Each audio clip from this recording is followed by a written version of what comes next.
Hello there, Satanists, sinners, atheists, and just the curious. I'm Job Fortuner, and this is the Book of Job.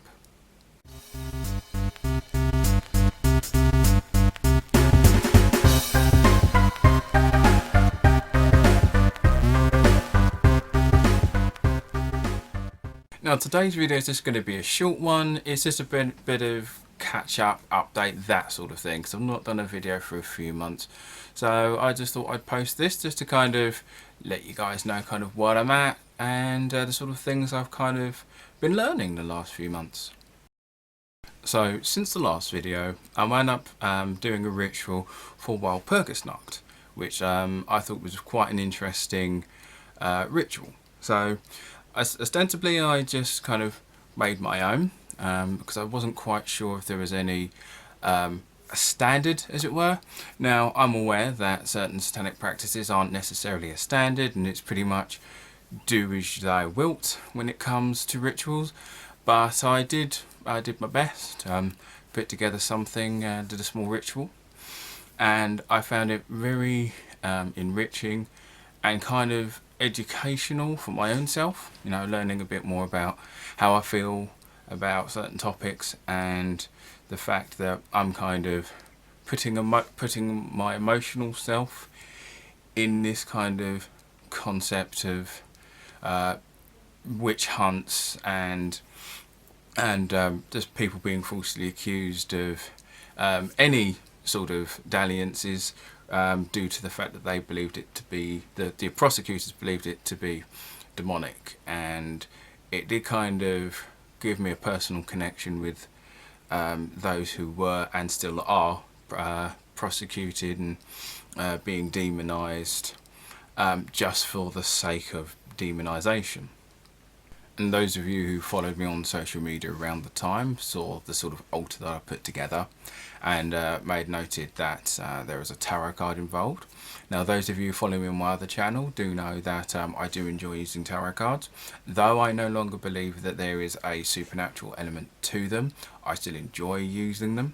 They're still quite fun to use and still quite enlightening. And even if there's no mysticism around them, the fact that you are assigned a card, be it randomly or whatnot, it still kind of gives you another way to look at a situation that you may not have considered.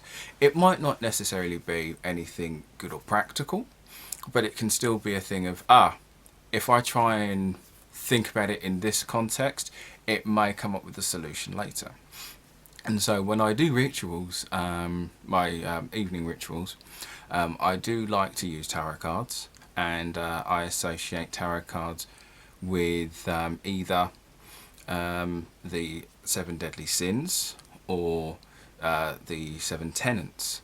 So depending on what the ritual is, I do kind of mix and match. Those of you who are into tarot cards, be it in a spiritual way or just as a standard tool, I use the major arcana, and I kind of like break them down there. I'll probably do another video talking about that.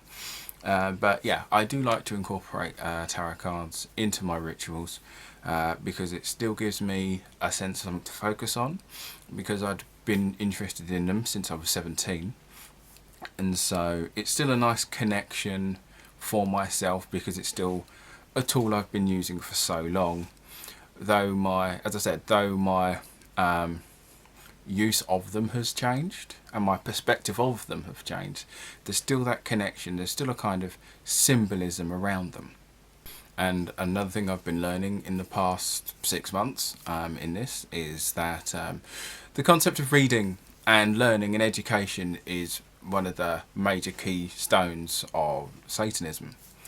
But the only issue I have with that is that I am dyslexic, and so there are a lot of books that I see recommended all the time, and I do struggle with books.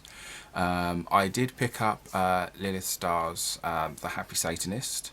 Thankfully, because of how it's structured, by how the text is put on the page, it's easier for me to get through.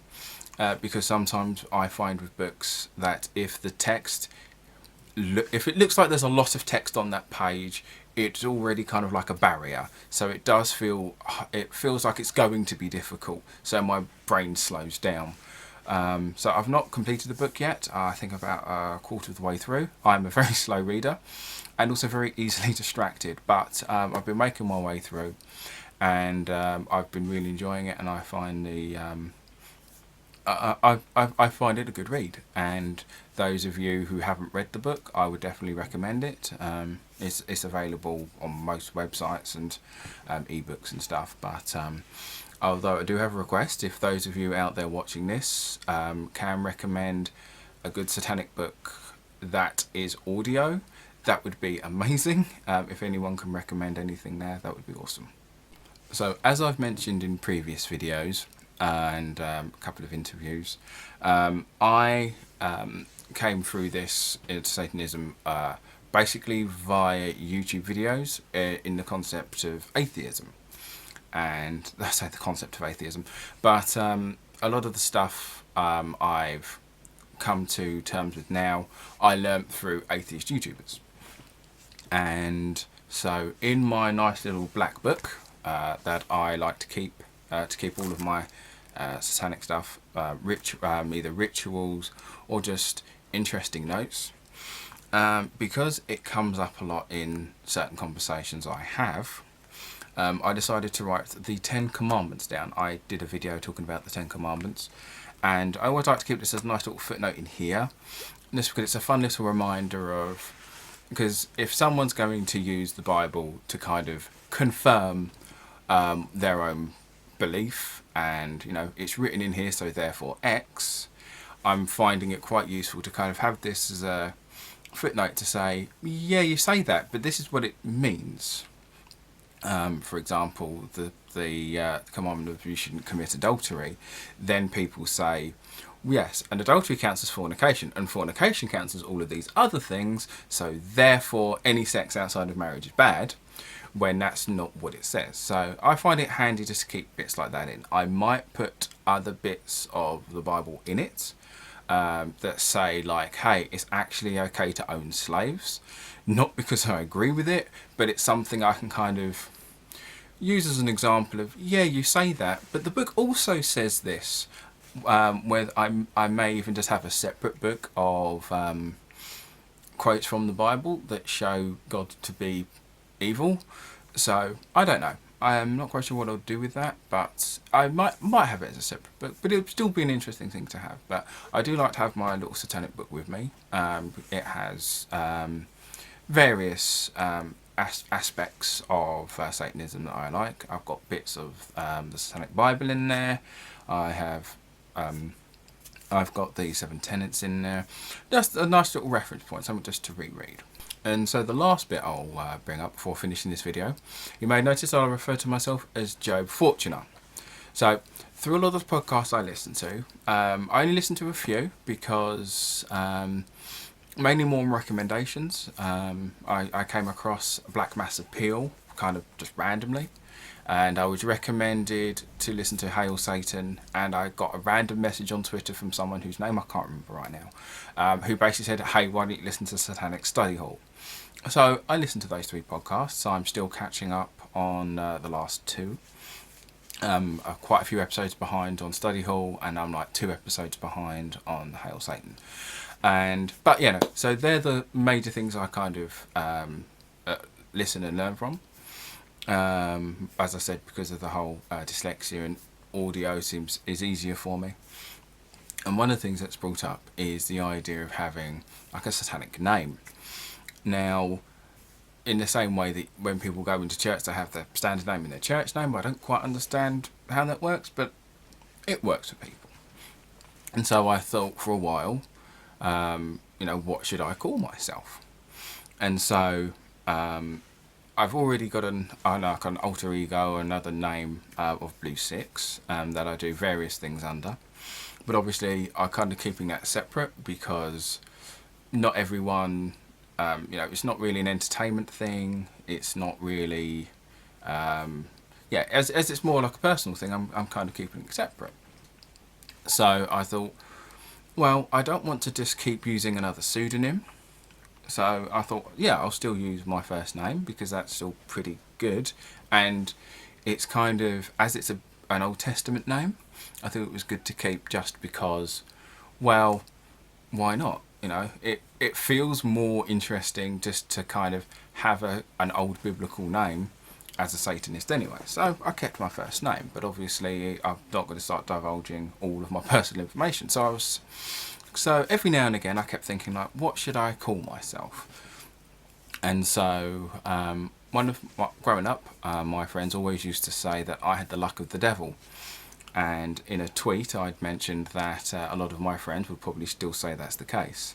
So I thought, okay, luck or lucky, something like that. So and I thought, what language should it be? Because I don't want to just be called Jobe Luck, because that just sounds weird and you don't want people to mispronounce either of those two words. And so I thought Latin, because why not?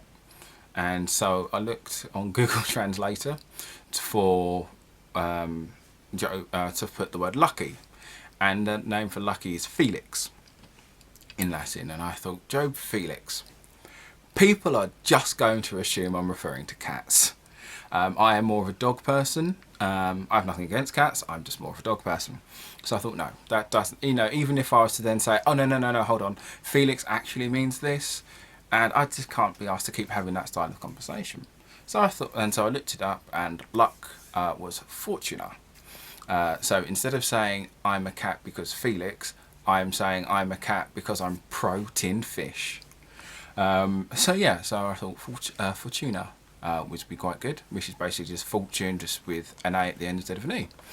And I thought I would stick with that because going back to the tarot stuff, that also kind of works with that as well. So as I said, as I like to incorporate tarot in with my rituals, I think it kind of fit really well. And now I kind of have a nice little personal empowerment boost because I've now chosen my name. And, you know, that feels very strong and very personal, as a lot of you out there who change your names for various reasons can understand this. So, yeah, so that's just basically an update. Not a lot of important information, but this is just kind of where I am at the moment. But if you do find some of this interesting, don't forget to like and subscribe. Links to my social medias are all at the bottom. And I shall see you all later. And remember to live deliciously.